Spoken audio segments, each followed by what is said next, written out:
One more thing. Price of the brick going up. 30 more. Enough of this shit. The game is the game. Always. Y'all knew it was coming. If you've been paying attention to social media and forums over the last few days, you'll know that the newest Total War debacle has arrived and gamers are rising up.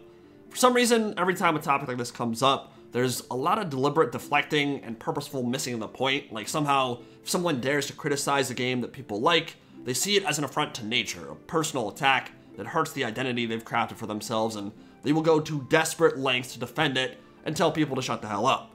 This is not one of those times. The feedback has been loud, it has been fairly united in purpose, and while pre-orders are absolutely still happening, and people are absolutely still buying, as is their God-given right to do, it's their money, the pushback seems to be making an impact. It seems to be fairly significant.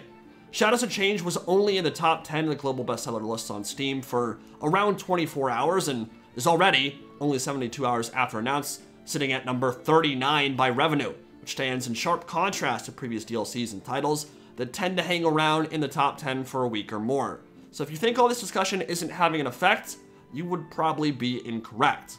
Let's be very clear, this is not some super duper serial topic. We are not fighting for the freedom of humanity here. There are much worse things happening in the world right now than a DLC being too expensive. But as most of us here are fans of Total War, I think it's time we have this chat. On August 4th, when I first learned of the price for Shadows of Change internally, I went into the content creators Discord where we have a direct line to the devs, and I left this message. I'm not attuned to CA's cost of production or supply chain, but I can damn sure look at a DLC and say, that price doesn't really seem to match up with the content on display. And in this case, I really don't think $25 is justifiable for Shadows of Change, fun though it may be. End quote. That general sentiment seemed to be shared by many of the other creators who went on to voice their opinions on the topic, and that was that.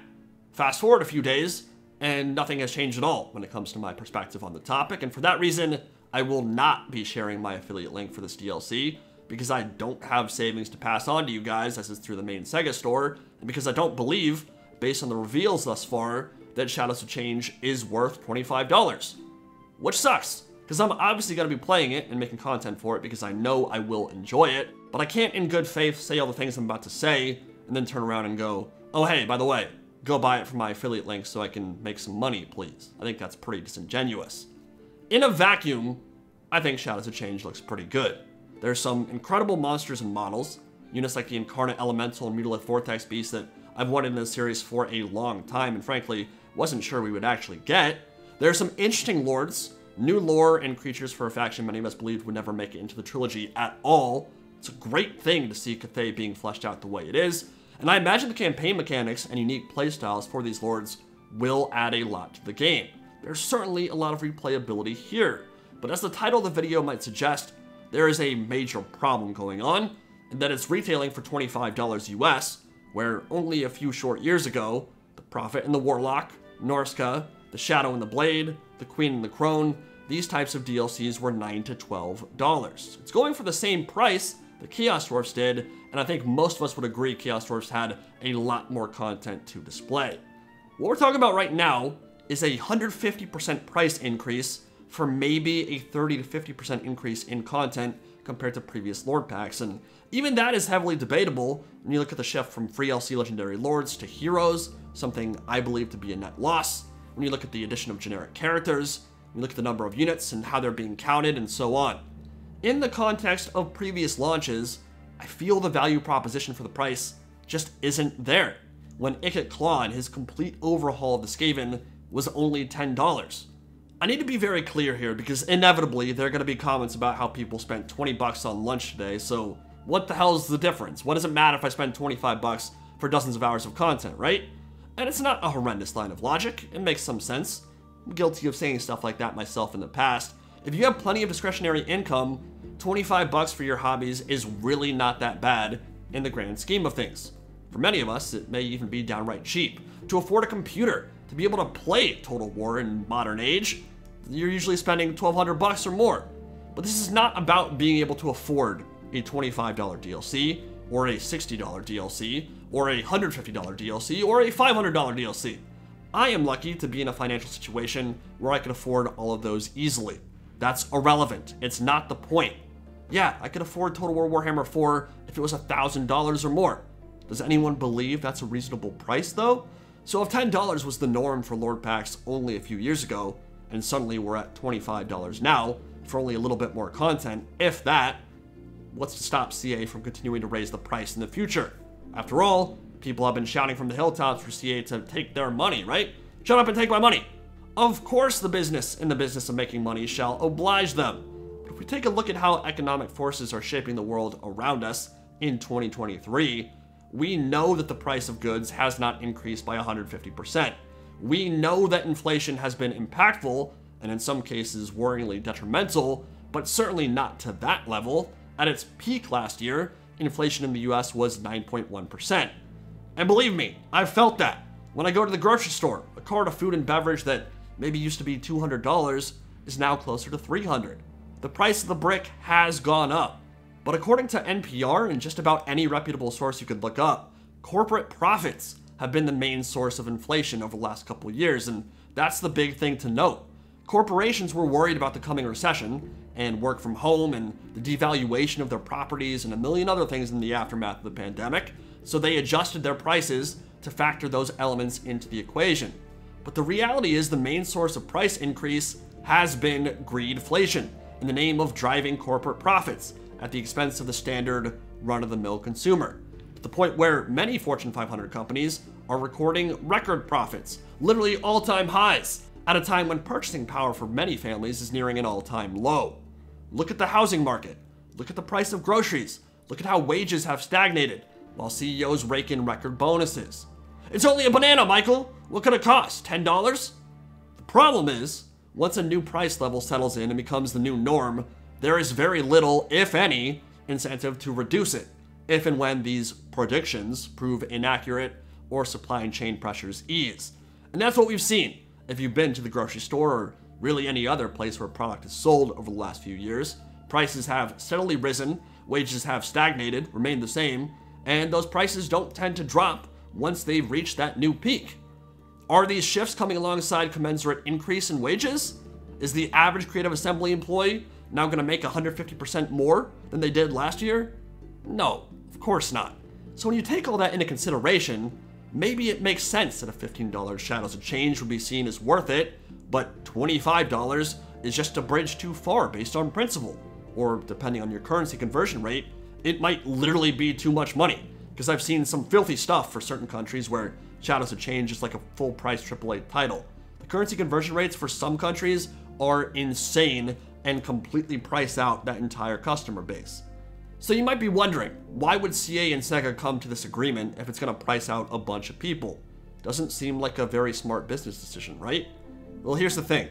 They've likely already factored all that in, to the point where they know the whales and the people who are willing to spend more will buy anyway, so they're getting more out of that section of the player base, and then the people who want to stick it to the man by waiting for a sale are going to end up getting it at $15 or $16, which is still higher than what Lord Packs used to go for by a lot. So while the sales path for this product may have a longer tail, they're still likely to make more on this than they have on previous DLCs, unless people just don't buy it at all. Unless customers have the foresight to say, this could continue rampant into the future, I don't know when it will end, and it may not be long before we're paying $60 for Ideneth Deepkin or the Blood Angels. So here's where I'm at with all this. If you're going to charge a premium price for a product, it needs to be premium quality. And while I do believe the quality we've seen thus far is good, both on the campaign mechanics side and in terms of unit rosters, there are some glaring omissions and strange decisions that are certainly holding it back. Mother Astankia campaign is gonna be weird. She doesn't have her own lore of magic. She doesn't have her own Hagmother lords to lead her armies, which means Boyar nobles and ice witches will be her secondary armies, which is very unthematic and lame, as is not getting a new lore of magic. We're getting roughly the same amount of units we've gotten in the past, and while some of them are undeniably high quality, others aren't or are reusing lots of assets. And when you compare that to the Chaos Dwarfs, I think the value proposition there is just not even close, even though they're the same price. And that was the DLC that I was worried about was getting a little bit overpriced. Zangors are a prime example of reusing assets. Same with Jade and Jet Lions being counted as two separate choices, but really being more on par with RORs with a simple color swap, and we can go on. I'm not going to harp on that element too much because, again, I do believe the overall quality for Shadows of Change is pretty good, but it's being overshadowed by probably the biggest elephant in the room, something I've been harping on with increased frequency over the last several months: the atrocious quality control, patch cycle, and bug fixing. CA are possibly the only dev I've ever seen that ties the vast majority of their patches to paid content. And yet what has consistently happened during those 3 to 5 month wait times between patches is that bugs and poor balancing are allowed to fester. They will advertise big, cool changes in marketing, and then those things won't even work on day one. And stuff like Nakai being unable to recruit Kroxigors, and Ariel being unable to be recruited for the Wood Elves have existed for months at a time, and there's no guarantee they'll even be fixed come August 31st. Those were paid Lord packs, just like Shadows of Change, but people have not had access to those pieces of content for large portions of Warhammer 3's lifecycle. Who's to say that won't happen to Yuan Bo, or the Changeling, or Mother Ostankia?